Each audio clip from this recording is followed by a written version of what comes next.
Le village de Barta a la particularité de se trouver de part et d'autre de cette fameuse ligne verte en Israël. Coupé en deux en 1949 après la guerre israélo-arabe, ce village a été réunifié en 1967 après la guerre des 6 jours et il veut aujourd'hui s'ériger en modèle de coexistence entre Israéliens et Palestiniens. Reportage sur place, Maël Benoliel.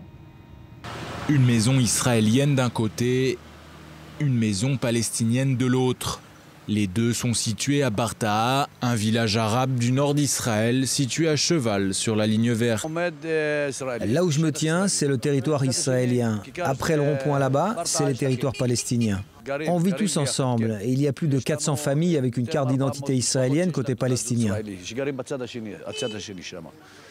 Une enclave israélo-palestinienne unique.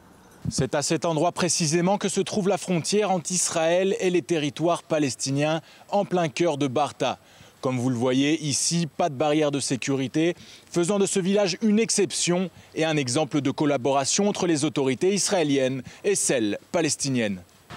Dans ce village, pas comme les autres, Israéliens et Palestiniens profitent d'avantages inattendus. La population arabe israélienne achète des produits à bas prix vendus de l'autre côté. Le village attire aussi de nombreux acheteurs extérieurs à la recherche de bonnes affaires. Notre village peut être un exemple de ce qu'il pourrait y avoir dans le futur entre Israël et un État palestinien.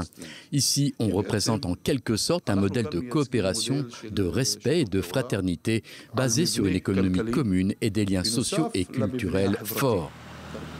Ici, la plupart des habitants sont issus d'une seule et même famille, la famille Kaba. Pour ne pas la séparer, Israël a construit sa clôture de sécurité à quelques kilomètres plus à l'est du village.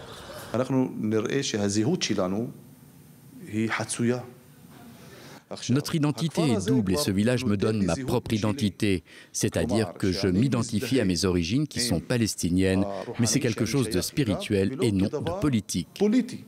Une apparente cohabitation prospère, mais pour les habitants, la situation est loin d'être idéale, notamment pour ceux de la partie est. Côté est du village, ils ont des cartes d'identité de l'autorité palestinienne et ils ne peuvent pas venir côté ouest. Et s'ils viennent côté ouest et que la police les arrête, c'est 3 mois de prison ou 9000 shekels d'amende. Il faut obligatoirement une autorisation. Si certains voient dans ce village un exemple de coopération entre Israël et l'autorité palestinienne, ils sont nombreux à dénoncer les différences de traitement entre le côté est du village et le côté ouest. Mais pour les habitants de Barta, le plus important est que leur village reste unifié, quoi qu'il arrive. Aux États-Unis.